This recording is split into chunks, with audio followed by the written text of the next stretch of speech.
What is going on, everybody? And welcome to Movie Talks. This is episode 28. So, this is the podcast or the vodcast for all your movie news, movie reviews, and more. So, we do appreciate all you guys. I don't know if you still want the international greetings or whatnot, but we can try. We're not Probably butchered consistent with all of it. them. Yeah, so it's all good. But we have a big lineup for you. So, I know we promised you a couple of other ones. I don't know, it wasn't really promised, but it was kind of like we might watch them, we might not watch them, but We didn't. we couldn't fit the time in. So we've got No. Extraordinary, which is Hulu or Stars if you're in Australia. So that's on Disney Hmm. Plus. We got Red Rose, which is Netflix's newest British horror series, Mm-hmm. and We Have a Ghost, which is a Netflix original. So we are going to Yeah, unpack them yesterday. for you. Yeah, it came out Yep. last night. Yeah. We did get a little bit worried because we didn't know when it was actually going to drop based off Pacific time. Ooh, Yeah. yeah, I think I actually said the word right. Normally I say, You did. You said mm, Pacific. I'm mm. proud of you. It's rare. It's rare that words come out right. As you can see, I've got my mic a little bit closer to get some feedback that I sounded a little bit distant. So we're gonna try a few different things, and I'm gonna try and be a handyman later and fix my mic so it's a bit closer, and you can get all my fantastic low vibrations of my voice coming in. Get But those rumbles. yeah, it's the deepness. But as usual, we are joined by Lawson, the co-host, the angry man, the art house man, and all-round fun guy that he Fun is. guy. Yeah, he's Yeah. got to keep Yeah. it around. Hey, everyone. Yep. Thanks for So, coming back. hey. I said thanks for coming back. Oh yeah, good one. Yeah. Thank you, everybody. And everyone's favorite segment, even on the other podcast, Nerd News and Movie News, is everyone's favorite segment. And people sometimes just stick around for that. And we do appreciate you guys hanging around. There's a lot that has come out, a lot in the news lately. So, Lawson, give us a jingle. Uh, Dugga movie news. Ooh, nice. One day we'll actually get a consistent intro, No, but no. I like thinking of something new every time. today is not that day. But you remember the What? rules? What? Oh, that wasn't. Oh, don't worry. Okay, yes. Ready for the rules. Yeah. Ready for the not rules that we never Yeah. use anyway. Yep. Which are? Yep. What are Which they? are oh my god, why am I struggling to think of this? Because we never use them. Interested, not interested, don't care. But then Mm-hmm. sometimes it's interested, not interested, we'll watch or something. Like it seems to change. Yep. All right. Anyway, This yep. one is a little bit of a new part, but if you were going to cast Ryan Reynolds in something, what do you think you'd be starring in? That's kind of a very broad question. What do you think Ryan Um, Reynolds would star in? he's gonna play a charismatic, wise talking, In smack talking, what type of funny film? guy. What type of film do you reckon? Oh, I mean mainly comedy actions, but Yep. So he is starring in a boy band comedy. boy band comedy. Boy band comedy. Okay. Yeah. What is it based on a certain boy band? It is. So he's also got a soccer one I as shouldn't ask well. you. Every time I forget, I shouldn't be asking you questions. Yeah. So I'm actually interested to watch his one where him and another bloke are running the football team. Have you seen that? It's on Disney. It's on the Um, Stars. that Ted Lasso you're talking about? It's not Ted Lasso. It's like Oh, him and okay. another bloke are like running a English football team to try and get it up to like the Premier League. Oh, no idea. No, No, Rex Wreckham. That's the team that they're doing. sure. No, So no idea what that is. a new comedy called Boy Band at Paramount. So Paramount Plus. I'm assuming it'll come Interesting. out. I mean, he's in his 40s. I don't think he'll be playing a boy in the boy band. So he's probably gonna be like the manager or something. Maybe. That suits him. Yeah. I mean, he looks pretty He's gonna good be the for same 40 character. still though. He's gonna feel like Deadpool managing a boy band. He's gonna just feel the same as every other Ryan Reynolds character. But whatever. Good on him. He's making stuff. Yeah. I mean, I do like his comedy. He's always been pretty funny. Mm. No, not a fan. I'm just over him. Ooh, I all don't. right. I guess I did. I'm probably I'm not bitter. I did find him more entertaining initially, but now I just feel like everything I watch him in, it's just Ryan Reynolds being charismatic. He always plays like a character who's kind of an asshole, but kind of lovable. Um, Yep. I don't know, just a little bit. Just tired of him, to be honest. Okay. Um, Del Torre confirms he's directing The Buried Giant. So this was back in 2015. Producer Scott Ridden was quick to snap up the rights for it. So it Scott Ridley. was Scott Ridley. I mean, Ridley Scott. Did you say? Ruddin. No, Scott Ruddin. Oh, So yeah, I heard he Scott and got excited. yeah. No, so Scott Ruddin was picked up the rights in 2015, and now it's a historical fiction, The Buried Giant, and Del Toro is The going buried to giant. yeah. Okay, cool. I mean, if Del Toro is putting his name to it, it's going to Yeah, be unique in a sense. it's based on a fantasy novel, a Japanese fantasy novel. So Okay. that's interesting. Mm. He's big on Yeah. like folklore and stuff too. So it'd be interesting to see how like what he's gonna do with some Japanese folk. Yeah. Cool. I'm not against it. It's stop motion. Okay. And we know his last stop motion was pretty damn good. So Yeah. sweet. I didn't even know about that. Well, that's only just come out. That came out yesterday, that news. And Right. Cool. this one, I'm not sure about. So Warner Brothers is planning a new Lord of the Rings movie.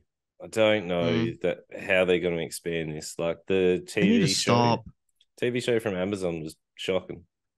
everything they've done. I mean, besides probably video games, which has nothing to do with them. Everything they've done has literally got worse and worse as time went on. Mm-hmm. Like the first Hobbit was bad, but not as bad as the second, and not as bad as the third. And then the show supposedly got. I didn't watch the whole thing, but supposedly from everything I've read, it got worse and worse and worse and more broken. Yep. They need to stop. They need to stop Lord of the Rings. I know it's a popular, you know, franchise, whatever you want to call it, but let's just stop. Like it's already as it is. It's fantastic. Can we just leave it? Well, the games are real good. Like I enjoyed the story of the games Sure. and stuff. I wonder if Yeah, they're and gonna that's fine. put that as an adaptation. But Yeah, yeah, I don't care. I okay, probably won't watch it. As much as I love the original Lord of the Rings, I would rather every time I watch anything that's Lord of the Rings related, it makes me want to go rewatch the originals fair, because they're just fair. good and everything else is bad. Yep. So Well, nope, not this interested. nice. This one I actually sent you a trailer for it because it caught me out of the blue. But this is Russell Crowe's returning to the big screen, and Oh, whoops, I he didn't watch is. that yet. Oh, you haven't. No, So sorry. this is the Pope's exorcist. So he's essentially this is based off the true story. Apparently, the Pope. I don't know much about this story, and I want to dive into it because I find possession and stuff really interesting. But this is the Pope originally had a person who was like head of exorcisms, and this is the story of this bloke, and Russell Crowe's playing him, where he has to go and perform like some crazy exorcism. Which the trailer Okay, looks really interesting. Like I'm kind of excited for it. It looks like okay, a mixture of The Exorcist and like Constantine, where yeah, okay. I mean, yeah, I'm definitely not excited, but we can watch it. yeah. Have a With a look at name like the the Pope's Exorcist. yeah. I don't know. I think it might get a little bit of backlash just due to what they're trying to portray. But who knows if you're putting the Pope into It's also meant to be a a horror number of then. things. Yeah. It's meant to be based on the true stories of this guy who was head of the Pope's exorcism The regime. director doesn't have much of a backlog. No, Okay, sure. don't Hey, know. look, Russell Crowe is an interesting character on his own, so I'd be curious to see how he takes this. Yeah, it's going to be pretty interesting. But But is it like if it's because Russell Crowe, we know. Oh no, Mel Gibson. I'm getting Russell Crowe, Mel Gibson mm, confused. Don't worry. okay. Sorry, Russell, if you're listening. I don't want to get you confused with Mel Gibson. Yeah, yeah, don't do that. Yeah. Okay. We'll see. Whatever. Yeah. Yeah. Is that coming out soon? Reasonably soon. They're pushing the trailer pretty heavily now, so Mm, I think it's okay. close to April is like release date. April 14th. Yep. Yeah, yeah. Ooh, it's a couple of days before my birthday. Spooky, Yeah. but yeah. Might Similar drag, time to Renfield, which I'm way more excited for. might drag the wife to this one. She loves scary movies. She does not. Sure, she does. Nope, it's romantic comedies or nothing really. That or comedies. Cool. So, Yeah, um, I mean, there's lots of movie news. None of those seem to interest me yet, yeah. What do we got here? except for Del Toro. Hellboy is being rebooted again. Again. Just leave it alone. Just move on. Yeah. I like OG Hellboy. Yeah. I don't know why they keep pushing it, but you Ron know, Perlman will always be Hellboy to me. yeah, I don't know. Just they need to leave it. And that's Yeah. probably the only Yeah. massive things in movie news. Like there's some big things coming out, and Mhm. yeah, that's exciting. But that means it wasn't quite extraordinary, unlike the show we're about to talk about, which is called Oh, what a Extraordinary. segue. Oh, yeah, that was a good one, wasn't it? It was Yeah, smooth. It was smooth. smooth. so, so you were really excited about this one. I You were like, was. this one looks really good. So I'm going to give you the Yeah, honor of introducing this one. sure. So Eric, I'll read as we always do, a little synopsis, and then I'll explain it. Why don't you tell you that? Because I'm rambling. Jen, a young, self-aware woman who lives in a world where everyone has superpowers except her. So this is a British sort of almost a sitcom series. It follows our main character Jen, who literally in this world, as soon as you turn 18, like the day you turn 18, you get a power. And in this world, that can be anything from like flying. There's people all over the skies cruising around in the first like opening sort of establishing shot we get. Um, but there also can be mundane things like, well, not mundane, but like less superpowery things like shape shifting, but only into a cat, which I'll get to later. Or Jizz Lord. um, Jizz Lord, man. Um, or there's like the one of the first characters we see who's a complete nothing character we don't see again.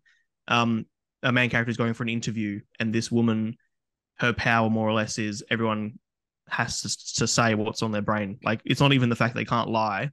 She was like blurting out about like falling asleep on a vibrator and shit like that. Like, um, she just blurted out everything that was going on in her head. So yeah, the powers can drastically vary, and with that comes a lot of the comedy in this show is just, and I think that's, and I'll get straight into my opinion, I guess. I think that's sort of what makes this so fun. Is it's kind of like Misfits, if you ever watched that, Ryman, where I saw a couple it's episodes. sure. I love Misfits. I've watched it back to front many times, even through all the character changes. And there are like similar moments in Misfits where everyone who gets powers, they can be really cool or they can be kind of shit, like growing fingernails, extra long sort of thing. So yeah, I think that's what comes with a lot of the comedy in this show. We follow our main character who hasn't got a power, and she's trying to get to like almost like a rehab center where those who don't yet have powers can be like trained to get their powers to the surface. So supposedly her powers are just dormant or something, and they could be coming later, which I guess will be part of the plot, or could be the end of season reveal. Um, and yeah, her housemate's power is she can commune with the dead, but more to the fact that she can channel the dead who then speak through her. So like she works for a lawyer who settles like estates, things like that. And the dead come through her and speak to them. And like her first scene, she's like an old man who's arguing with his ex-wife and his current wife, like a young wife versus some old wife about the billions or whatever. Um, Funny. Also live with a guy who can rewind time, but only like a couple seconds. And we introduce in the first episode to a cat who at the end of the episode turns into a man. They're tossing up two names, Jizz Lord and Cum Dumpster, and they name him Jizz Lord, which is obviously so funny to me. Um, so yeah, that's the sort of introduction to the show. Without letting you speak even for a second, I love it. I had a really fun time and really struggled to only watch three. I wanted to watch the whole season straight away. Yeah, Go.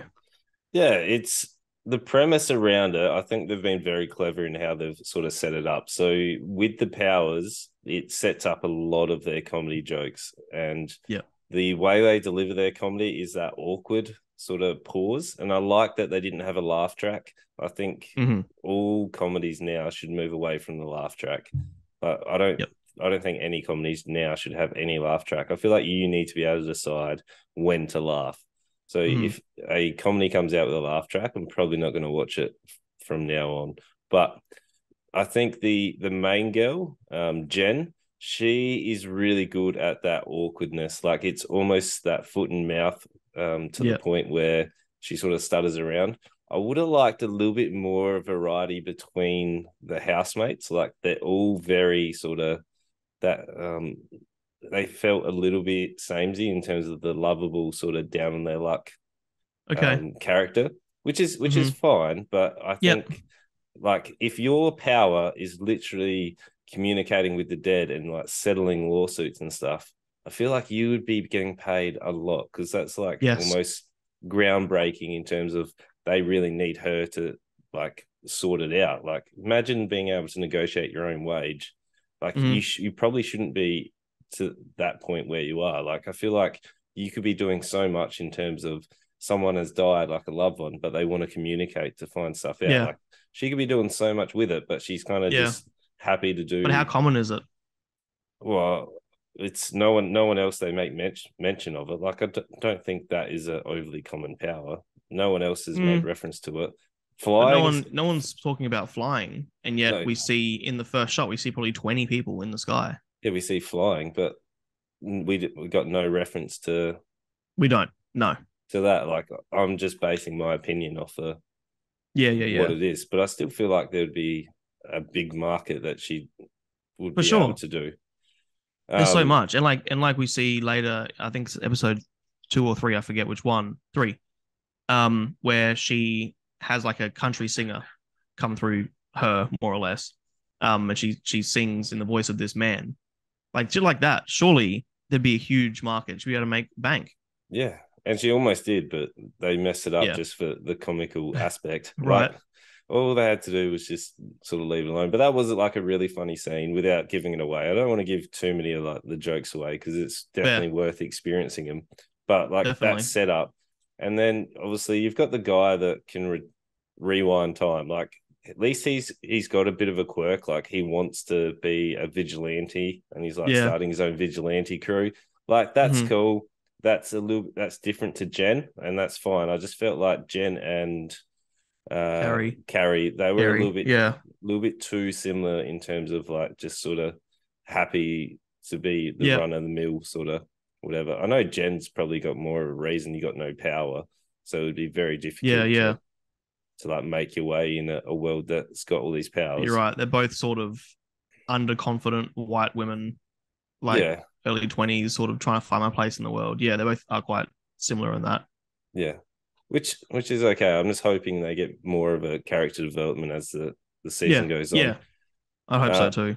and then obviously with Jen's family dynamic as well, like is it her sister or cousin, whoever it was, it's who's gone she's at the 18th birthday.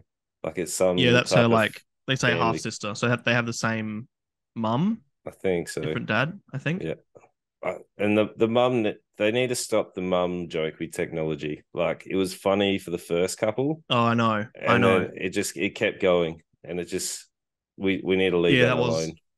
It is a funny setup. Like, haha, it's a middle-aged mum who's a technopath, can like interact with technology wirelessly, but she's also a technophobe who has no idea how to use anything. Like that within itself, haha, that's a giggle.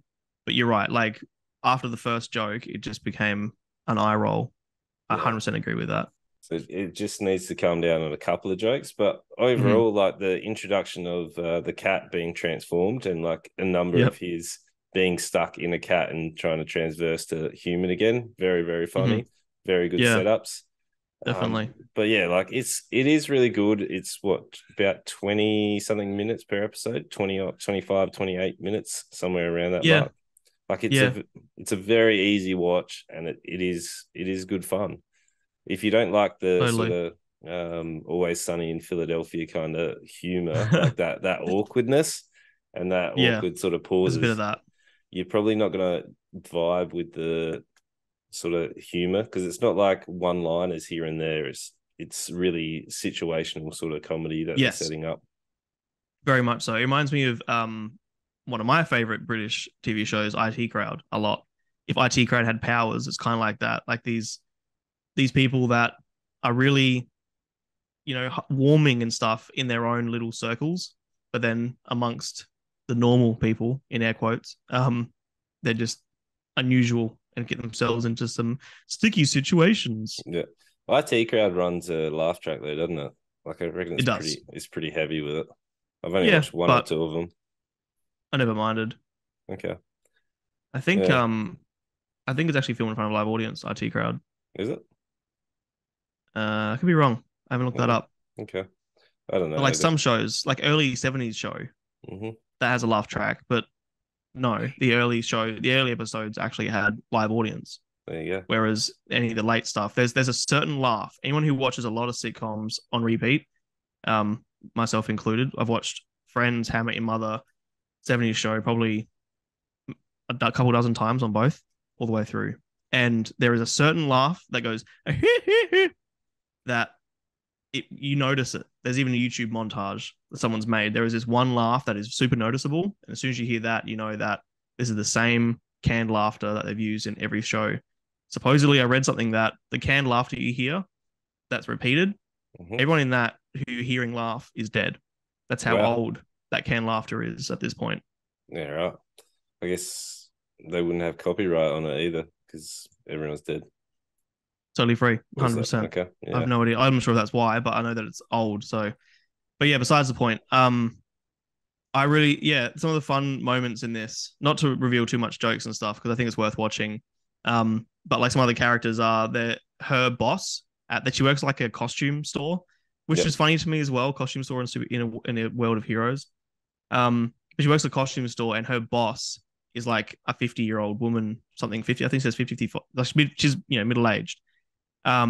She is in the body of like a 10-year-old, and it's really fun having this little character, like this very little innocent looking girl, boss around everyone and be like a bit of a bitch. Like, yeah, she's really fun. I like her. Yeah, she was a fun. Even her backstory, like when she was explaining how it all happened, like it's a very Yeah, go on.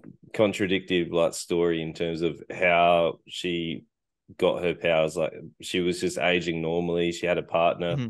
and then all of a sudden, as she experienced her partner cheating on her and walked in, she was like obviously giving him a spray with about how could you cheat on me, and all of a sudden her Yeah, powers kicked in. And yeah, she got like transformed into the small body that you see. Like that would be yeah. so difficult to navigate your way through the world. Uh-huh. Being They're what? explaining that some people who have like delayed powers, it can be triggered through trauma or Yeah, like through heightened experiences. So that's how it happened to her. There's and also a guy. There's a scene where Cash, who is the rewind time vigilante, he he's trying to get like a vigilante crew, and it's a really fun scene showing off having these interviews and people showing all these different powers.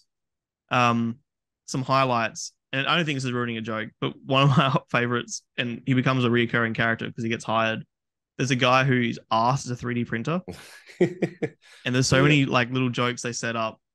Like I thought I was gonna get sick of it, but they do it a few times, and it still makes me laugh every time. There's a moment where they're drawing on a whiteboard, and they need a third color, and it's like, oh, I don't have any more colors. Like, give me a minute. And then the scene goes away, and then it comes back later, and you see them writing on the whiteboard with a red texter, which they didn't have before, and with like paper towel around it. Like those little jokes, like I found their attention to detail really funny as well. yeah, yeah. It's definitely well written, and it's definitely I will watch more of it because Mm-hmm. it's an easy watch. It's enjoyable, and Hell yeah. I'm interested to see where they go with it. Like, I'm interested to see if Jen gets powers or not. Like, Yeah, I hope so. I hope it's a bit like Sky High, where okay, watch our character, oh, this sucks, I don't have powers, and then they get cool powers and they have a confidence shift and whatever. But then it yeah, becomes what's it about? A couple but of yeah, things I appreciated. mm. There's a scene where she's taking like nudes, she's trying to send a guy nudes to. It's not important why, but um, and I really appreciate that the photos were actually taken on a phone. One of the things I complained about last week with Knock at the Cabin. If you're going to show us a scene that's filmed quote unquote on a camera or on a phone, do it on a phone, and they Mhm. did, and I appreciate that. Yeah. Um, I also really like the soundtrack. A lot of like really fun and somewhat like not like a really AAA soundtrack. Like we don't have a lot of like the songs we're probably used to hearing everywhere else. There's a lot of like Aussie, like backyard Aussie music, which I hear in Triple J and stuff that they had in the soundtrack. It was really good. Mm, okay. But yeah, there's a Interesting. couple more things I think worth mentioning because they're things that not everyone does well. That this isn't just a heartwarming, funny, goofy comedy. There's like actual care taken. Yeah. Yeah. What would you give it then? Yeah, to me, it's like a four. Yeah. I think there's enough to keep me wanting more at this stage. Like I said, there's a few things with like the character writing isn't fantastic at moments, and I kind of wish there's a bit more variation to the characters right now. But maybe benefit of the doubt. It's only 3 episodes in out of 8 in the first season. But 100% watching more. This is a really fun show. Yeah. Yeah, I agree. I give it probably a hesitant four, but Mm-hmm. from 3 episodes, it's definitely a four. But I'm concerned where it's going to go because, like, the whole Mm-hmm. 3 episodes is just around Jen navigating around, like, her way around the world Yeah. and, like, introducing different powers. I don't know where they're going to go for the next. There's what, 9 episodes in season one? 8. It says 8, I nine think. here. It might be 8. But Okay. My apologies. look, I don't know. I'll go into it to Uh, yeah. confirm. 9 or 8 doesn't make a difference right now. Yeah, there's 8, and then season two. Yeah. So there's 8 for the first season, and then Right. it's getting a season two. But Awesome. like once she gets her powers, like I don't know where it's going to go Mm-hmm. from there. Like, is it just Mm-hmm. going to become a slice of life kind of comedy of her like Yes. living her life, or because the whole thing is that she is navigating a way without powers. Like Yeah. I don't know how I feel if I want her to get powers or her to stay without powers. Like I don't Mm-hmm. know how that how I feel about that. But yeah, it's definitely a four. It's definitely worth a watch, and we will watch when we watch it all. We might give you a reaffirming. Definitely watch the Yeah. entire season or not. I'm likely watching it all this week, so even next week I'll probably be able to give you a season rundown Yeah, or a season recommendation. yeah. So I've watched more of Summertime Rendering, and I can definitely say 3 episodes was not enough to Yeah, actually give that a fair go. So I'm up to sure. about episode 12, and it's definitely got way better. Like the story is Okay. unfolding. So yeah, some shows you might need to give more than 3 episodes. Where Mm-hmm. I think it might be a new thing for us. If we watch more, we'll give you a revised sort of Yeah. fore, foretelling of it. So yeah, definitely check this show out, Extraordinary. And if you have started Summertime Rendering, make sure you. I reckon 5 episodes for Summertime Rendering is where you need to jump into that as well. Because Okay. after 4 and 5, I was like, "Yep, I'm hooked," and Okay. now I'm stuck into it.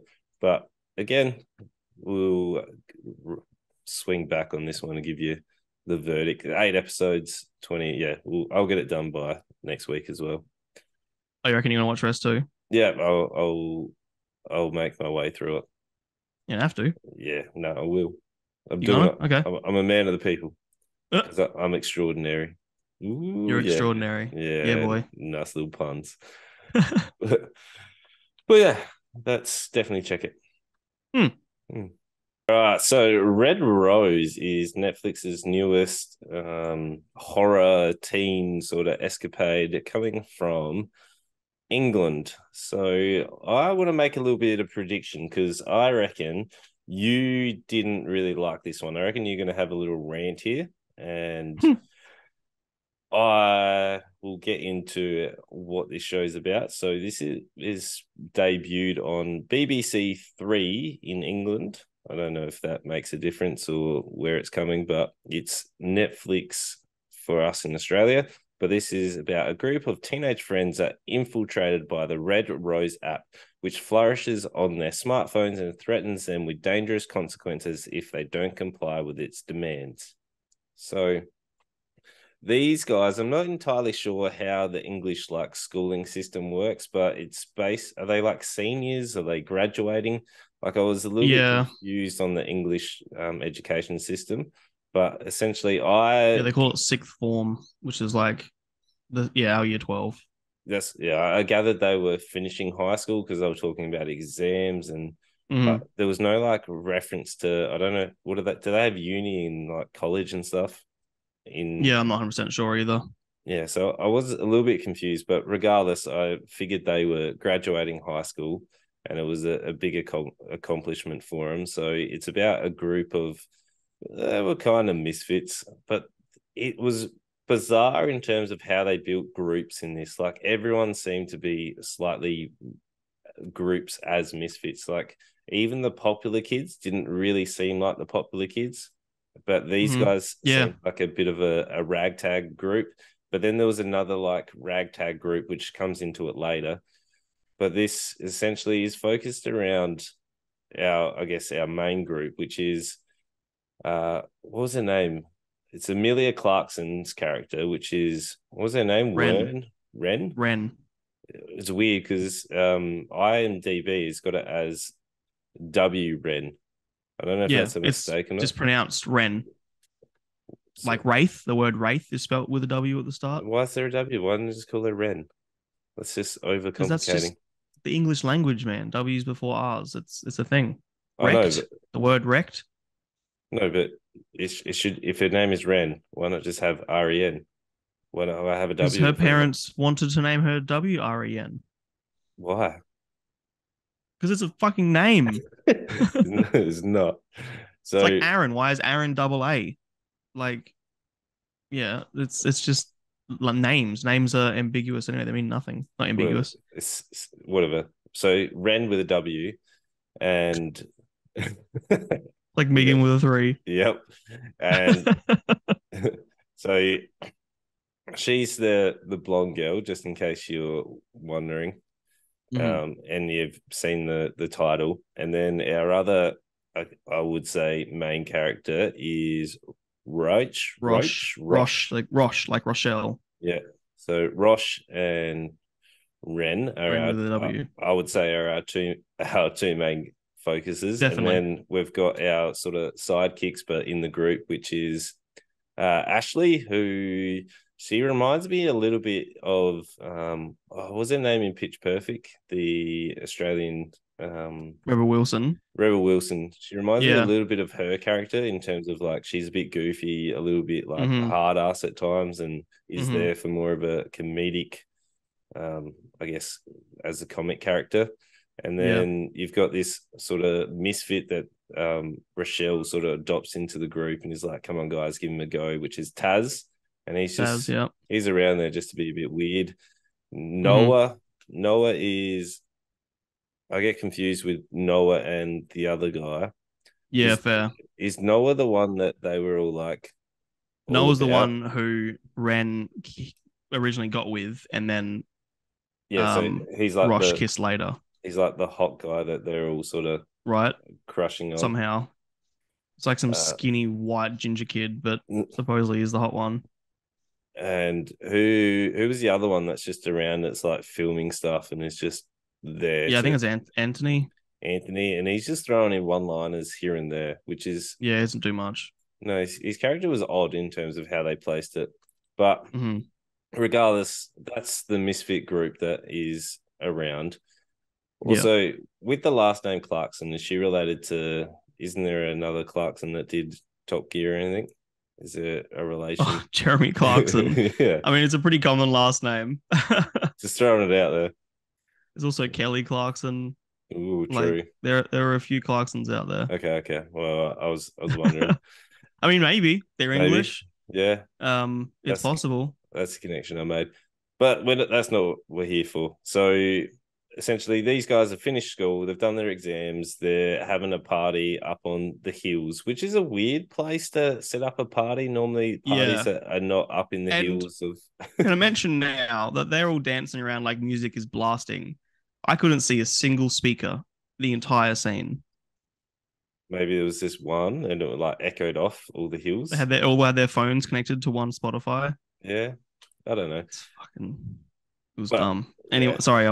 won't get into me yet. Keep No, going. But anyway, they're all dancing, having a good time, and they're all sort of well, some people got invited to this top party or this popular girls party, but Yeah. Rochelle and Taz didn't. And there's a whole interaction to get them to be able to be invited to this party. And Mhm. then we learn that Rochelle is who her mother died, and she's helping her. Was it her father? Like I was confused Yeah. whether it was actually her father.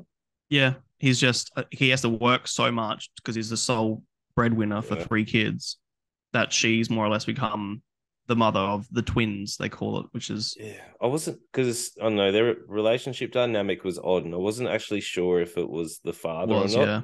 because there wasn't like a fatherly kind of bond. It No, was more like your mother almost would like be so housemates. yeah, it was like your mother would be so proud. I wasn't sure if it was her father wasn't in the picture, and like obviously I wasn't sure if the mum like got with someone else and this guy and then had twins. Like I wasn't sure if they were like half um sisters or not, but Yeah, regardless, because they're young. I think they have different mums because the twins are like they're dark, but yeah, so is maybe they have maybe they're the same mum. I don't know. Because yes, you're right. She has a sister who's 18, who's also dark. mm, So yeah, I'm not really sure. Because the sister lives with another family. yeah, So the middle kid lives with her actual mum, who was white. Yeah, I'm confused. yeah. Like But I don't. It doesn't play into it, but regardless, the whole dynamic is Rochelle has to really help out her father and look after the twins. So she's yeah, essentially the pretty much the mum of the family definitely. now because their Mm. mum was it defined in terms of how her mum died, or was it she was done with the red rose as well, or was that the start No, where no, she? the mum isn't she the one with the other No, sister? no, the mum The died. technophobe? No, I'm pretty My sure mum, the oh, mum that's died. right. Oh, of course, mum died because the whole thing is the fact that mum's dead. Yeah, Yeah, yeah. yeah. Then I'm real confused. I don't know the connection. Then do they have the same, or is the dad the same dad across the twins, the 18-year-old, and I oh think. wait, no.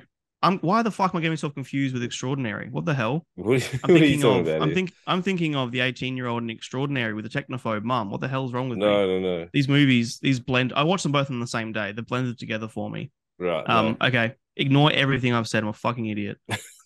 Yep. Yeah. But anyway, the whole point is that Rochelle and the dad has to work a lot just to make ends meet. They're unfortunately a little bit poor because they struggle to keep the heat on or the electricity. I don't know what that box was. Like that's so foreign to Yeah. me that you have to pay and have a certain amount that's actually sitting in there for the electricity. Yeah. But regardless, like they're essentially really struggling. They don't have a lot of cash and they're just trying to make ends meet. The dad Mm. is working, she's looking after the kids, and this is where she all of a sudden gets a prompt on her phone to it's got the silly cliche roses are red, violets are blue, Mm-hmm. whatever. And Mm-hmm. she downloads this app, which I don't know, in today's age, if this is set Right? around the smartphones, if I'm getting a spammed link, I'm not downloading or clicking on any links that's coming in. Fuck no. But And that regardless, app would have asked for that app would have asked for permissions as well. There's no yeah, way I would give a random number that messaged me an app, let alone a download, but more so permissions on my phone. Are you fucking kidding? I mean, people do, and people do get scammed. So I'm sure if I you're know. not overly tech savvy, like you're going to download it. So she downloads this app, and then this app is making her do random things like writing three wishes on a screen, and essentially the app is trying to control her life. Like she wants wealth, power, and something else I can't remember, which isn't overly important. But it starts to With really, power and respect. And then she yeah, writes mum. yeah. So the app essentially has a mind of its own. It's kind of like an AI system Mm-hmm. or that is able to completely mess with her. It gets her to do all sorts of things. I've got to Oh, say, is that your assumption? My assumption was that there's guys in a room somewhere controlling uh, it. no, I thought it was like a paranormal sort of entity that's coming through. Obviously, we've only watched 3 episodes, but Hmm. because my assumption is that is a paranormal due to it starts to put different things in and float around without a face. So I thought if it doesn't like what you're sort of doing and it wants to follow you around, like if you don't follow the instructions or the prompts that it gives you, it then all of a sudden starts to appear and it makes you need to do it. Like it has a threatening nature to it, where if it was guys in the Yeah. room, I don't quite see how they'd be able to Yeah, pop it's up true. without And all those that face. supernatural stuff that happens. And Yeah. So the app but starts to quick mess. question. Yeah. Sorry. Does Rosh only see the figures of her mum inside the phone? Uh, I want to say no. I think she does see a glimpse here and there, like when she's in the woods and where she is. Where is it? Where else is there?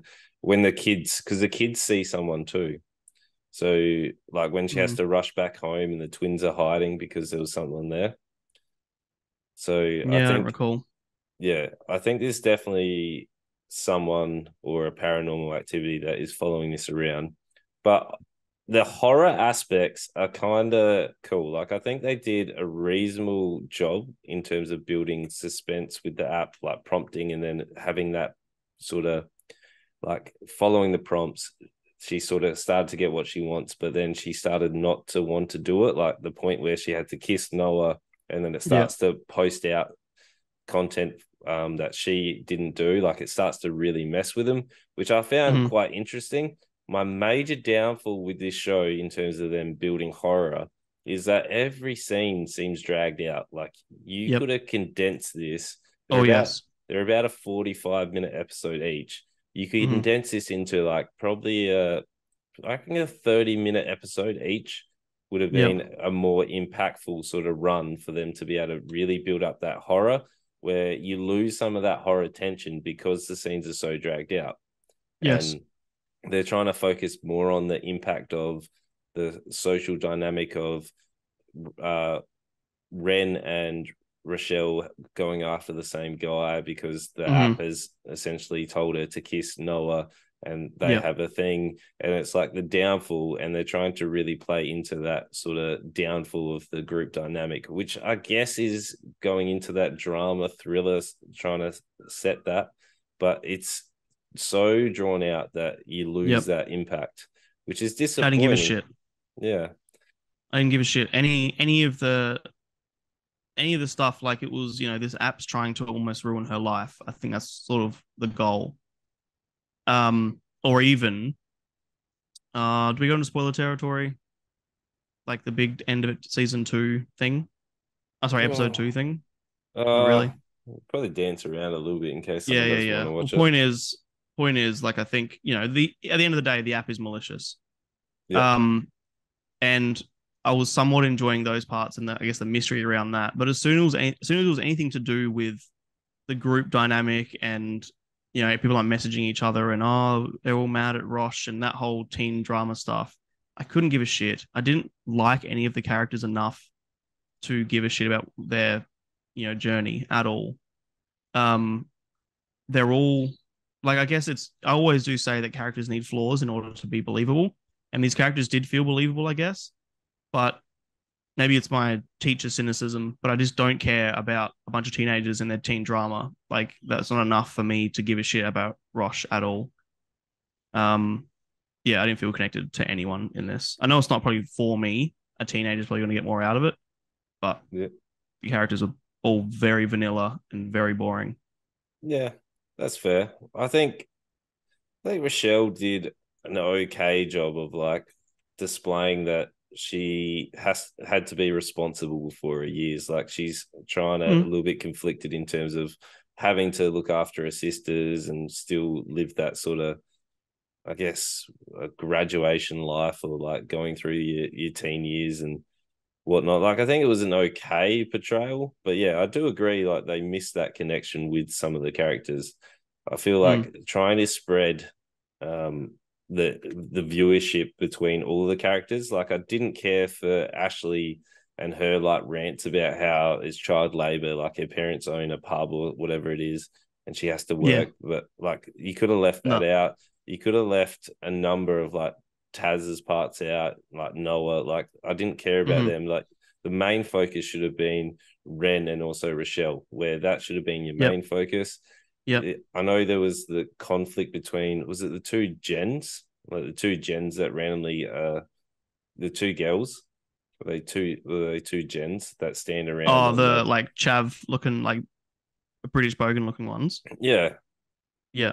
like whatever, like they didn't really need to feature as much as they did. Like there was a number of scenes where they kept having those interactions, which does come Yeah. to a escalated point, but it seemed really forced in terms of how they got Yes. there.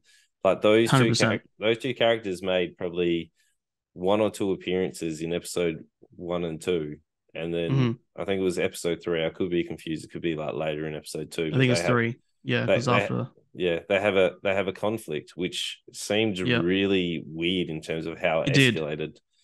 There's a Where whole chase scene of them running in the streets being chased by this crowd and getting bullied, and it's it felt like they were reaching a quota. Like, oh, it's been a little while since we've had some action. What can we do? A conflict between teenagers. All right, put it in, tick a box.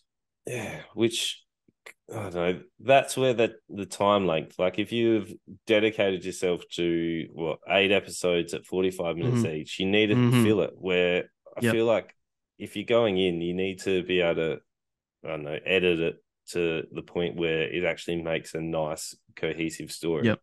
Where I It's found one the of those horror, times. yeah, I found the horror aspects reasonably good. Like I quite liked the intro where it was the first person that had the interaction with the Mm-hmm. app, and you see her take a dive, and then Yeah, any the cold interaction, opening. yeah, any introduction with the actual app itself. Like I found the app very interesting. Like I want to know who's behind the app, whether it's a group of people trying to destroy people's Yeah. lives, or is it a supernatural entity. Like Mm-hmm. that was Mm-hmm. interesting, and I wanted to know more. I don't really care about the interactions and the social dynamics. So if you took the social Exactly. dynamics away and you were just focused on this group trying to deal with Red Rose, this paranormal app, or people trying to destroy lives, like that is enough in itself to be able to probably Definitely. fill out those 8 episodes. I don't need the slice of Yep. life drama that's come with it. If you're gonna, this could have either been a movie, and I think had just as much impact, or if you really want to do a series, just do like a 25-minute episode series. 45 minutes was obnoxious towards the end of each episode. 100% agree. I just didn't like, while I didn't, there's a plot point at the end of episode 2 that I didn't expect. I was like, oh, okay, that's interesting. That's probably a good direction. It's something that I think the show needed to shake up like that. But already episode 3, I was already over the new dynamic and the new characters. I on the new characters, but you know what I mean. Um, I just didn't give a shit about anything, even the Red Rose stuff. Like as much as I'm like, what is it? I probably would like to know, but I'm happy to just go online and look up the ending of Red Rose and just to oh cool, it's this. Like I don't think this was worth watching. It was um it overstayed its welcome and not enough interesting happened to keep me interested. Like the first 3 episodes, I could probably summarize in less than a paragraph, and it would be enough to watch episode 4. You know what I mean? Yeah. Um, I didn't feel like there was enough information given to us. I guess is most of my point.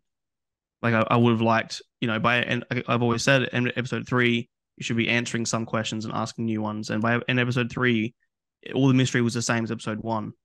Like we had some things sort of half answered, but there's nothing new. Um, I also found the twins to be like really too childish. Like I think they're meant to be looking at the kids' ages, like maybe like between they look like they're 10ish, right? I'm pretty bad Yeah. judging kids' age. But the way they talked and they behaved and the things they talked about made them like they painted them like they were 5-year-olds.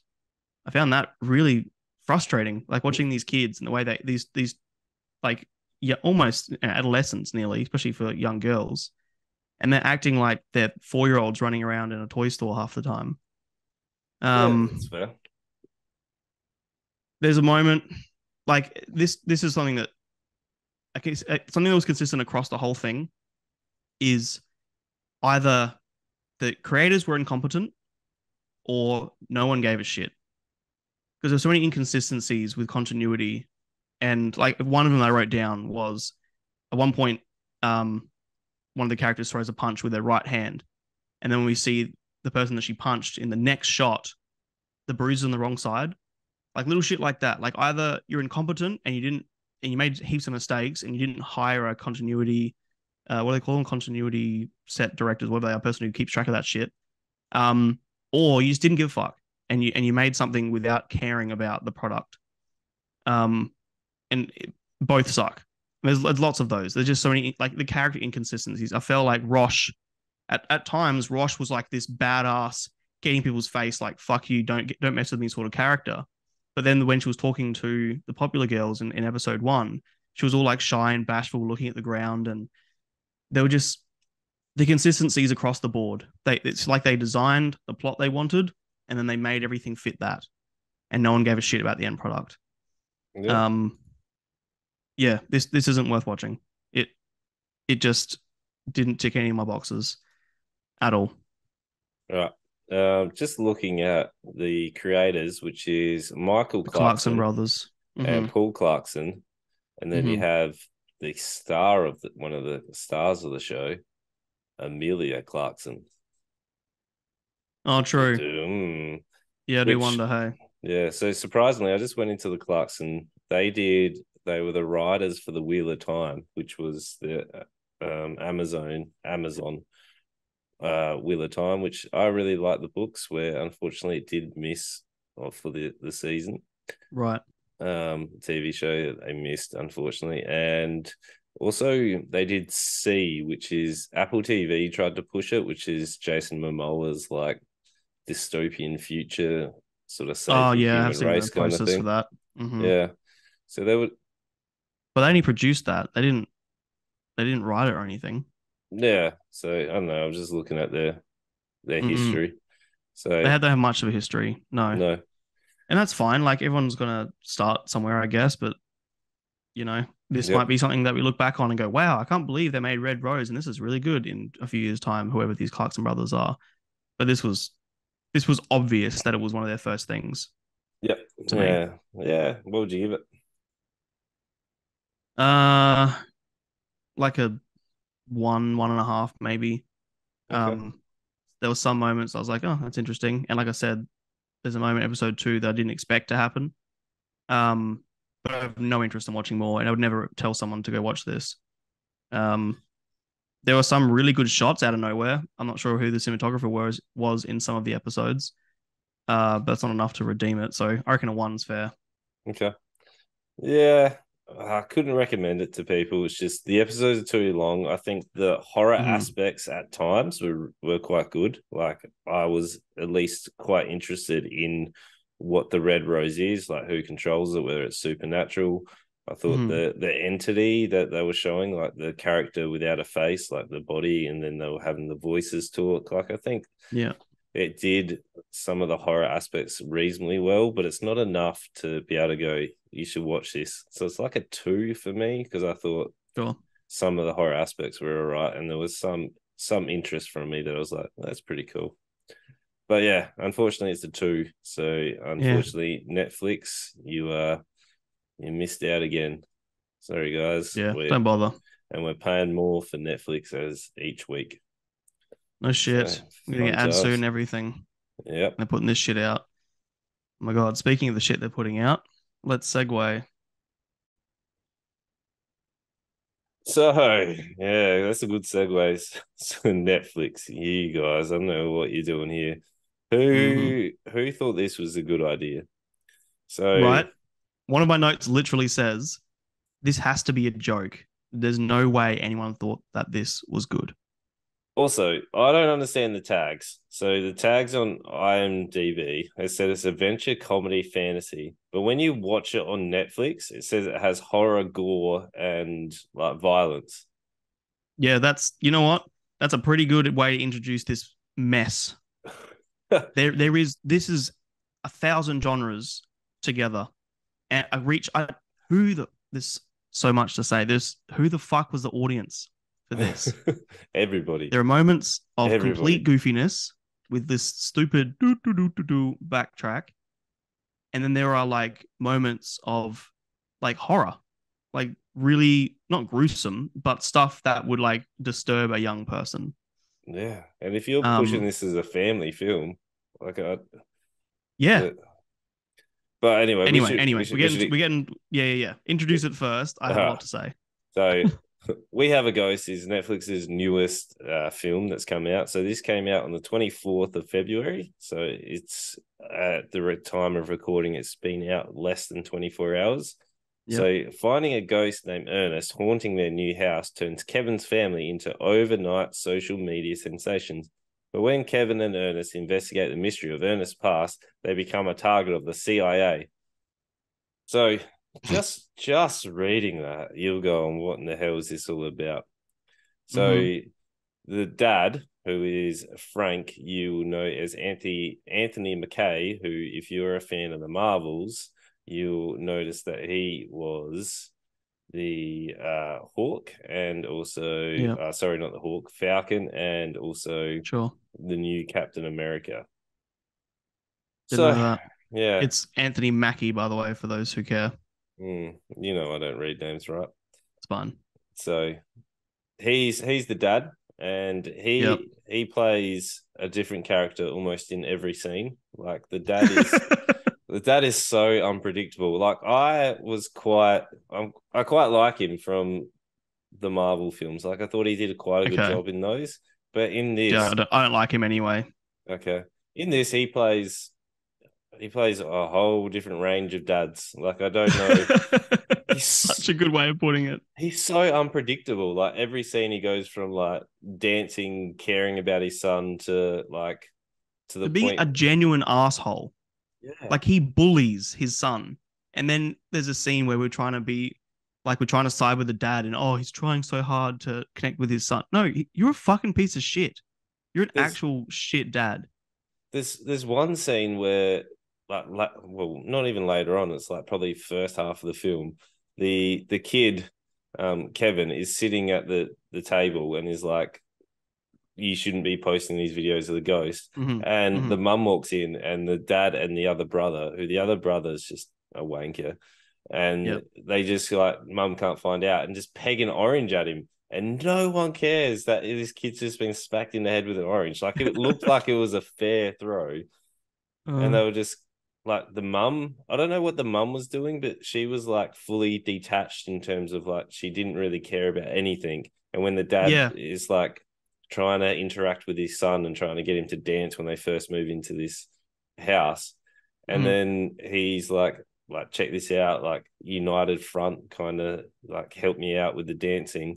And then Mm-hmm. he's like, says something to her, and she's like, give me a break, and just leaves. Like the Yeah, that was whole to me, family that was dynamics like is odd.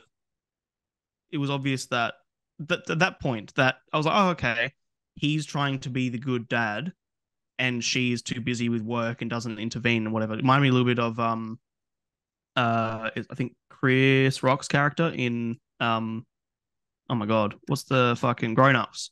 How like he's a stay at home dad and she's the breadwinner and he's trying to be a good father and the mother's too disconnected and whatever. That's what I got from that one little scene. But then that dynamic, like you just said, never comes back. No, The plot of the family or even the writing of the family was the most inconsistent bullshit. like That's one inconsistent bullshit with this so, fucking movie. so apparently the dad was like some inventor or something or other, and had a number of failed attempts at like stuff. Like they make reference to, he made a pill which is meant to help. Was it Mm-hmm. erectile dysfunction or something? But it just gave him diarrhea instead. Like there was a one line that we knew what sort of Frank did, Yeah. and the mum never had reference to what she did besides some random yoga scene where it was like just a segue to transition from different layers in the house. Yeah. The I'm assuming he was the eldest brother, like Fulton. He for some Fulton. reason Yeah. drove like this sports Yes. car. Like He where? drove. I wrote my notes too. He drives like a Dodge Avenger, like a really fucking nice car, or Dodge Challenger. Um, but the family, I literally wrote my notes. How does this kid drive this car? Maybe the family have money, and then later on, they're talking about how broke they are and that they can't sell the house. All their money's caught up in the house. How does this fucking teenage, potentially maybe 20, 21 year old boy have this beautiful car? I, yeah, Yeah, that's another inconsistency for you. it made no sense. Like everyone was attached to their phones. Kevin was a bit of a loner. Like he was more than happy just to listen to his music, play his guitar, Yeah, and just yeah, carrying around. But essentially, once the family move in, there's so many things that sort of happen that make no sense. Like, why did the first interaction well, we'll start at the start. So the first interaction we have with the ghost is Kevin hears a noise and wakes up and goes upstairs, and then all of a sudden Ernest appears, who I quite like the what's his name that plays the ghost. He's the guy Oh, David from Harbour, yeah, David Harbour. Like he's Stranger normally Things, Violent Night. yeah, Yeah, he's normally pretty good, but then him as a ghost was really odd. Like he was trying to be yeah, scary, but it was just like boos and ahs, and then he's mm-hmm. laughing at him. I hated the segment where they were like recording it, and it actually went to the vertical phone. I know you were saying if you record things on the phone, but Yeah, it felt forced in this in terms of being able to show us that we can see that you're recording on a phone. We don't need yeah. like all the. Then they The do phone like view. No, you're the right. the whole social media of like showing us TikToks and once like Ernest becomes a whole thing, which was really But odd. even the stuff that was filmed on a phone was still it was still the same quality. It was still filmed with a fucking Studio Red camera, and they just edited it into a vertical shot. Like that's exactly my problem. Well, Yeah, for that anyway. But yeah. yeah, The this. whole sensation of Ernest going like viral. I quite liked the scene where the dad was trying to work out the title for the video, and that was actual Sure. the YouTube backend. Like Yeah. obviously, I've seen the YouTube backend quite a lot Mm-hmm. with the amount of Mm-hmm. stuff I'm posting, but like But that, that was an oh God, okay post, but there was a montage. uh, That's when I messaged you. So for those just a little bit behind the scenes for us, we don't talk to each other about the movies or TV shows at all. We save all our conversations for podcast. This was probably the only time I think I've broken that. I messaged you during that montage and said, I don't think I can watch this whole thing. That was the most cringy, painful bullshit scene. It was a montage of people like making TikToks and all content, and there was like the earnest challenge, people running into a wall. Oh, I have secondhand fucking cringe right now thinking about it. It it was so bad, that little montage scene. I had got up and got some food. Like I could not sit there and watch it without yelling at my TV. And like literally right now, I feel the cringe that I felt last night thinking about that fucking scene. It was really disgusting. It hurt. I wrote, this fucking hurts in my notes at that point. Mm. yeah, everything in this is just feels forced. Like there was the neighbor that makes a random appearance with the trombone, like on the porch, and then later is introduced in the toilets. So Mm-hmm. he's like, Joy. yeah. So Kevin's just at his locker, and she's like, "Wait, you can you come Yeah. guard the door?" And she's just spray painting things, and they make a whole. It seemed like a really forced setup to be like. It was like you can't be in here. It was like the male toilets. They made Mm-hmm. reference to gender norms. They made Mm-hmm. reference to race. Like Mm-hmm. it was just so much in one scene. I was like, I Yeah. It I wasn't even able to was like forced. to sink in anything. And they made an Asian joke a repetitive couple of times, Yeah. which was odd. Then there was a once Ernest all of a sudden becomes this sensation, how do people all of a sudden know what house it is? How do they all of a sudden Mm-hmm. the media crew, everyone's hanging out the front of this house? Yep. Why is there a fake Jesus to start with? Yeah. Like Yep. like Mm-hmm. they made it they made a joke because all of a sudden this guy appears and they're like Jesus, and then he makes one or two further appearances for whatever reason. Like it was so odd. Yeah, he's even Then credited on IMDb as fake Jesus. yeah, He's like the 10th credit, and he's nothing. He's a nothing character. yeah. And then Jennifer Coolidge, she makes a appearance as like Yes, some fake was it a what are they like a called? medium. Yeah, that's the one. A Yeah, medium. she's like a TV medium or whatever, and she doesn't believe it. Even when the ghost in the room, she doesn't believe it, and she gets choked. And that's the scene where I don't know. It's never explained why, but Kevin tells Ernest that he needs to be scary and he I needs to I go think on. because Kevin wanted to, he was sick of his dad and brother profiting off of Ernest. Like he was Oh, sick of them. Like because that's how I read taking into it. advantage. So the scene was always that Kevin just wanted Ernest to like interact with him and like not sort of exploit him for profit. But his old man and his brother were like, no, we want to like Yeah, yeah, always yeah, keep yeah. making all Make this money out of profit. this. So Hmm. Kevin was like, "All right, I'm going to stitch you guys up." So he wanted to Okay, have some fun and mess with him, and that's why he was like, sure. "Oh, let's have some fun. You need to act scary." And then all of a sudden, that scene changed in terms of the Yeah, whole dynamic.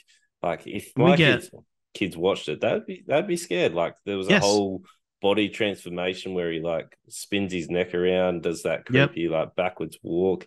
He uh gets huh. some random thing to come out of his mouth and like A strangle her. skinless arm comes out of his mouth and strangles Jennifer Coolidge. In the same scene, his face melts and he does that backwards, like upside down walk from like the ring. Yeah, that scene because the creator of this, Christopher Landon, which I want to discuss more detail later, but Christopher Landon's background is horror, more or less, like teen horror, but horror. Okay. One of my first notes, and because I didn't know anything about this movie going into it, I just knew I wanted to watch it because it's relevant, it's current. Um, my second note was I'm very surprised that this director is working with this cast on a comedy. Um, and boy, it was fucking obvious that no one really knew what they were doing. But yeah, that scene was like straight out of a horror movie, Yeah. and but then nothing from then on was the same tone as that scene. The Um, the ending they tried to all of a sudden escalate it, but we'll get there because that is probably the most bizarre ending I have seen in quite some time. while we're But here though, I just want to make mention of the music in general, not the needle drops. Some of the needle drops were good. There were some really good music choices in this, especially like there were these acoustic sections, which I think were meant to be the same artist that Kevin liked, and I think they were kind of nice, almost little like they were like segues. But the majority of the music in the background felt like fucking.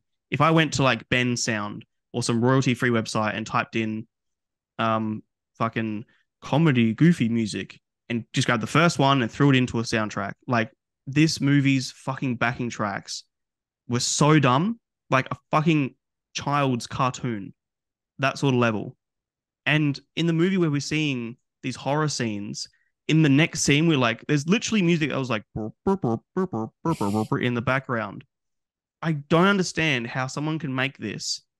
It's genuinely like different people filmed and directed and wrote different scenes with the same sort of general idea of the plot, and they just mashed them together. It's not what happened. It's just Christopher Landon is fucking incompetent.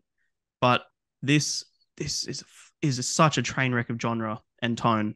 The entire film. I'm underplaying it. I genuinely can't express enough how ridiculous the music was. My partner was in the other room laughing at certain scenes because you can just hear how ridiculous. Fucking oh my god. Anyway. I'm ranting. I know, but worth mentioning now. Tones were so ridiculous. Please well, continue. while you were ranting, I went to scroll down on the IMDb page. The more Mm-hmm. like this recommendation is Pierre the Pigeon Hawk, which is a animated film. Okay. DreamWorks Boo, the Bureau of Otherworldly Operations, and Netflix's The Magical Elephant, which are all Kids animated movies. kids movies. Which is What the fuck? you're gonna scar some kids watching that horror scene. Yeah. This is M. Oh wait, Uh, it's 12 on IMDb. It's 12, like PG. Because on yeah, our Netflix, it's M, yeah, Australian M, 15. yep.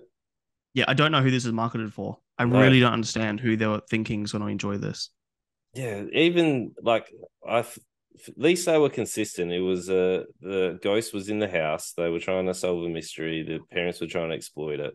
And then all of a sudden it turned into I need to find out who you really are. And they go on this Hmm. like buddy adventure, which Yeah, was it becomes a fucking totally so different genre of film. it's so odd. And Uh then huh. I don't know, like the whole thing was one of the most bizarre films I've seen. And then sorry, I'm losing track because the whole thing is they're in the house, they go on this weird adventure which has this random like chase scene. Like everyone wants to like get around this Oh, ghost for whatever.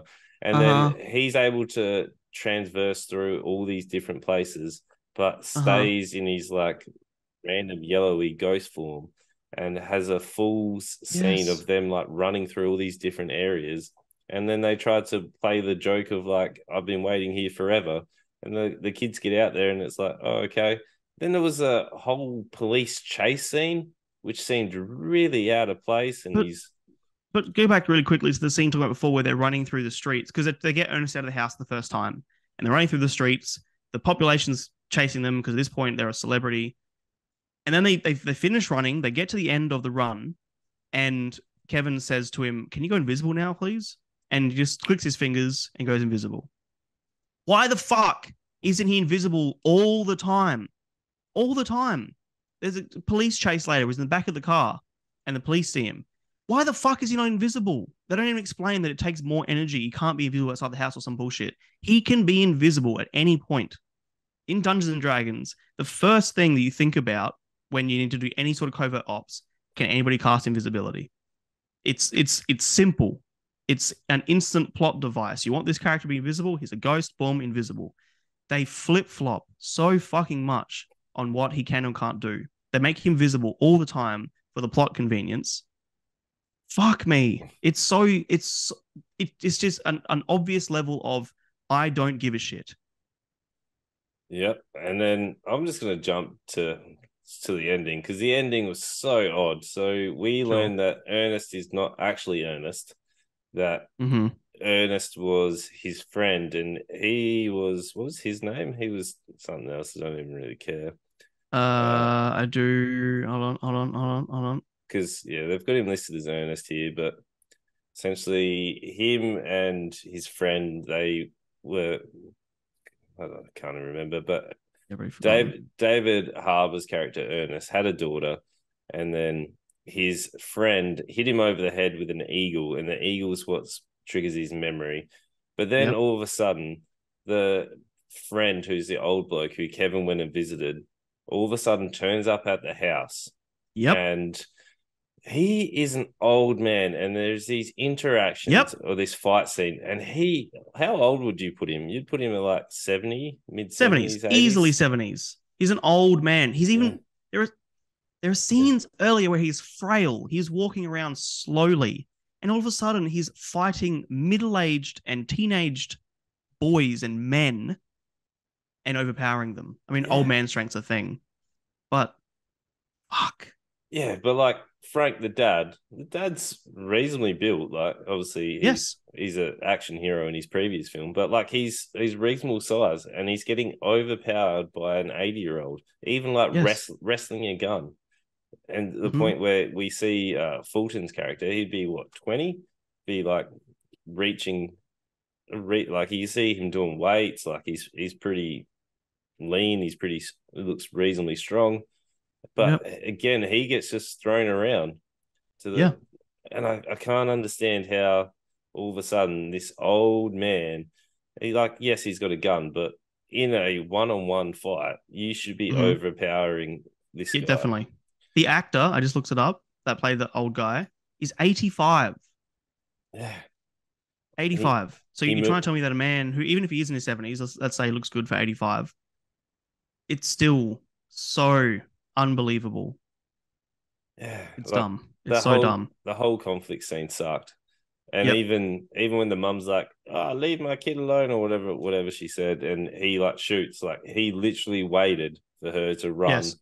and then shot. Like it was so bizarre. Which comes What back to the point that no one gave a shit about this. like Like no one put any effort into anything. do you know Nothing. what we've forgotten to talk about? Because there's There's a lot. so many different things. Why the Yep. hell do the CIA all of a sudden re-establish some ghost hunting protocol, Yep. and we're introduced to Dr. Monroe, who is doing some book signing, which is completely bizarre. Whole And that's scene, Tig Notaro. yeah, She was in uh the Your Place or Mine. yeah, She was but the lesbian friend of Reese Witherspoon. Um, she's a really funny fucking character. And even I went and read some interview with David Harbour to see his thoughts on this film. Um, he said some of his favorite memories of filming were him and Tig Notaro hanging out because she's hilarious. And yet she played this like really serious writer slashed conspiracy theorist, but then she became this FBI agent who spends the entire movie trying to capture Ernest. And then they finally capture him. And without any sort of development, she has a change of heart and just releases him. I thought this movie was going to be like E.T., where, you know, we've got this thing that's come in, everyone's scared of it, but also interested with it. It gets taken away by the government and they have to go free it, and they live happily ever after, and it goes away. And that's sort of what happened at the end anyway. But then they just flipped on that as well. And the bad guy who was the bad guy the whole movie just now changes her mind. We don't see her again for the entire rest, which is another still half an hour. And all of a sudden, the new bad guy is this random fucking old guy. yeah. Sorry, I know I interrupted you there, but fuck me. It's just it's all over the place. Like there was no explanation about why the CIA were hunting ghosts or the No, FBI, whoever because they they're were. dangerous. They're not Yeah, who they say they are. I mean, sure, he wasn't Ernest, but which is yeah, also a point. They even though after the film they find out that the clothes he is wearing actually belong to his murderer, then his name isn't his name. Ernest is actually the name of his murderer, and they still, all the way to the end, still call him Ernest. Like, sure, he can't change his clothes, but they still call him Ernest. They find out his real name, which I've already forgotten because I don't refer to him at all during the movie, but they still refer to him as Ernest. Why the fuck would you? If I find out I'm dead and the person who murdered me's name is Steve and everyone calls me Steve, fuck that. Are you kidding? yeah. I don't know. So, It was whatever. They said that he had no memory, but I don't know how much came back. Like the whole thing was inconsistent. And then they had ghosts. No one can touch a ghost, but mm-hmm, ghosts can touch mm-hmm, them. Like mm-hmm. that seemed very, very convenient. But Oh, then yes. all of a sudden, the FBI agents had some plasma Yeah. technology or ghost catching machines, which Yep. also worked on humans for whatever reason. The Which how one they line, test that? They said this is the first ever recorded whatever. How have they tested those weapons? and it was shut for like 20 years or something or other, like Yeah. 10 years. I don't Those know. weapons did not exist in the 2000s. Like they were fucking space age shit. Yeah. And then we right at the end we get this whole like interaction trying to be this big heartfelt moment of him trying to pass on and reconnecting with his daughter, and like there was the whole thing was weird. Also, he couldn't talk. Why can't he talk? Can't ghosts communicate? Was that just too Yeah. easy, or like what We could hear was? him go, "Ooh," and whatever, but he can't talk No, but again. he can mouth obviously words like he says Mm-hmm. thank you and a number of Mm-hmm. other things. Can he write? Like if he can interact with the world, could he Yeah. write? Like what's Right? Yes. I don't know. Like could he talk through a dummy or I don't know. I don't care enough about this film. It sucked. It So was bad. It is. I think I've said it before, and I don't want to underplay other stuff by saying this, but this is probably one of the worst things I've ever seen. This is offensive. It is a piece of shit. It is fucking over 2 hours long. It is 2 hours and 10 minutes or some shit. It is not deserved to be that long. 2 hours and 6 minutes. It's that's a joke. I didn't mind Like, the opening scene. The opening scene, I was like, oh, this might actually be all right, where sure. the light comes on and the family comes screaming out, and then the door slams. But With I'll just say as well, the first thing we hear in the entire film are free stock sound screams. Like that fucking I wrote that down. Like that's really sets up what this movie is going to be. Come on. yeah, Oh man. I wonder what the budget was for this film. Like, did they Must be just decent. they just run out and they were like, oh no, I'm gonna look it up. Because I don't so, think it's budget. I think it's just incompetence. 75 mil. That's not nothing. no, that's quite a lot. And I don't think anything looked bad. I don't think, we can blame bad CG or anything like that. I genuinely think the majority of the problem here is just writing and Okay, so even editing. the guy that directed it, Christopher Landon, Mm-hmm. he what's he done? He Freaky is he the only big wrote one. he wrote he did the screenplay and wrote Paranormal Activities 2, 3, and Two, 4. three, and four. Once they turf the old people and they want to just pump out movies, that's what he's hired for. He's a fucking hack. Oh, Disturbia. That was with what's his name? Shia Shia LaBeouf. LaBeouf. I didn't But mind again, that that film. proves to me it's not bad, but it's the exact same story as Alfred Hitchcock's Rear Window. And Rear Window is amazing. And Disturbia is a piece of shit. And Disturbia, to me, disproves anyone who worked on it because they didn't get any of the essence of what made Rear Window good. And they made a remake and it was just money hungry. No, fuck him. He's not responsible for anything good. And I'm not sure if it was Netflix's fault for hiring the wrong person because he adapted the screenplay. So I don't know if he was the passion behind it and then he took it to Netflix or whatever it was. I went and looked up the writer because this is based on a short story. It's a 5,000 word short story, which would translate to around about how many is it? 1,000 words per every 5 minutes. So it's around about a 25-minute story if you would convert exactly written to scene, right? They I don't know what the fuck they even added. Like it's 2 hours. No one knew what they were doing. Fuck him. He doesn't deserve. Like this is a mess. Yeah, Christopher Landon has any credibility he had because I've heard Freaky isn't terrible. I haven't watched it. no, In fact, David Harbour said the only reason he came on was supposedly he enjoyed Freaky. okay.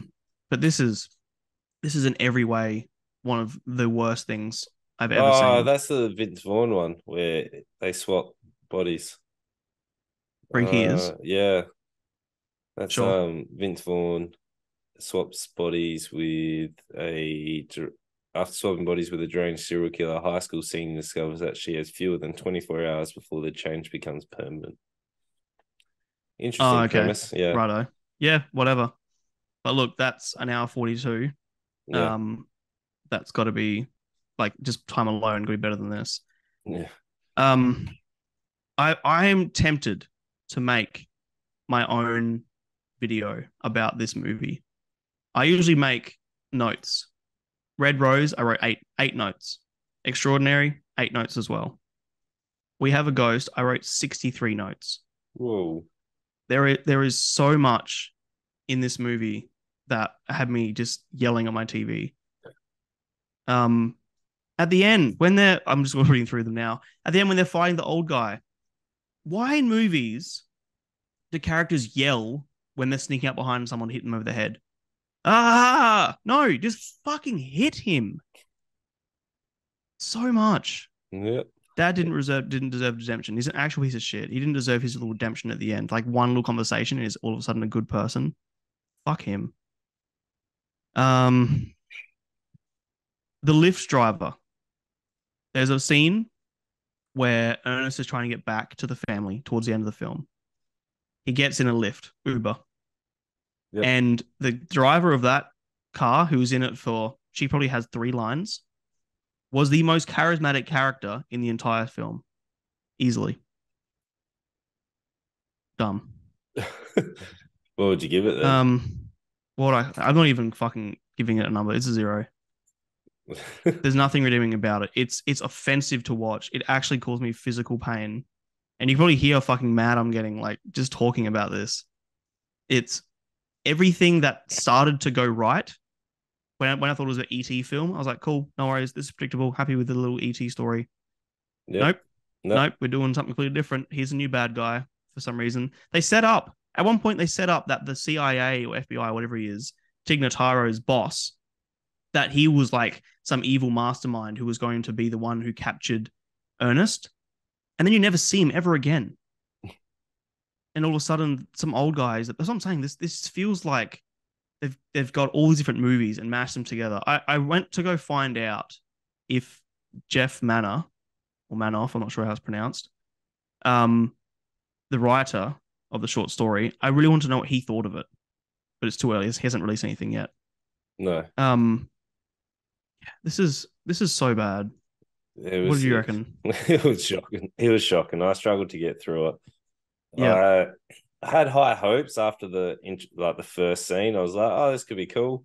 And then when you've just got so many inconsistencies and Mm-hmm. you've got characters that change every scene, like I was Mm-hmm. so confused about what sort of character I was going to get from scene to scene. Like Yep. it was just so bizarre. I didn't understand the family dynamic. I didn't understand why the FBI were there. Can't forgive them fighting an old man and being overpowered by an 80-year-old man. The Mm-hmm. whole thing was boring to watch. It felt forced. It was honestly the worst thing that I have seen in a very long time. Yeah. So glad Um, to hear you say that. I didn't think and you were going to enjoy it, but I'm glad that you think it's as bad as I do. and I have watched Birdemic this year, and That's more Bird entertaining. Birdemic is way more entertaining. Even the first scene of Birdemic, where it's 3 minutes and 48 seconds or something or Of other, him with it driving. of just him driving with one or two camera scenes, is more entertaining than this. Yeah. At least it was consistent, right? Yeah, it's just This is a mess. this it was shocking. I don't know who's gonna like this or No. who this was made for, because it was not a Yep. family film. Yep. It was not a horror film. It was not a drama. It No. It was, was an adventure. They'd go anywhere. well, that kind of did. Yeah, but they went to a hotel room. Yeah, which for some reason had like rusty water coming out, or like brown water, and then one bed had a stain on it. Like, what was That was a funny joke. That I like that joke. They pull one bed sheet up and there's a massive big stain on it, and they pull the other bed sheet up and there's nothing there. And she says, "Well, should I take a dump on the bed?" I actually laughed. I went mm, at that. yeah. That's the only time. Yeah, the whole Yeah, and that weird romance story between Kevin and Joy, the fucking manic pixie dream girl, more or less. Um, that weird romance undertone was cringy and shit. I never find, well, not never, because I really enjoy sex education. I was gonna say I never find teen romances entertaining, but this was particularly bad. They were yeah. so awkward and weird. It was consistent because it was forced. Very. The whole thing was forced. That was the only consistency with this film. So Yeah. it is definitely a miss. If I have to give it a rating, it'd be like a 0.5. Yeah.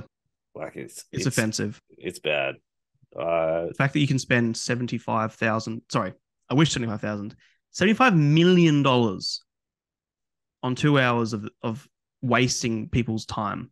Yep. Like this, there is, you could do so much more in 2 hours. I would rather spend 2 hours doing housework. I would rather spend 2 hours going shopping. I'd do anything before I watch this again. It's not even so bad it's funny. Like, it's not even like you can watch it with a few drinks. I started drinking halfway through this and I found it just as bad. Yeah, right. No, Yeah, it was hard. It was hard to get through. But horrible. I'm sorry for suggesting it. yeah. Well, we got a better lineup for you next week. So unfortunately, Definitely. we had two misses and only one extraordinary thing to watch this week. Hey, oi, oi, he's done it. Yes, nice. Next week we've got Die Hard, which is Kevin Hart essentially becoming Die the Die Hart franchise.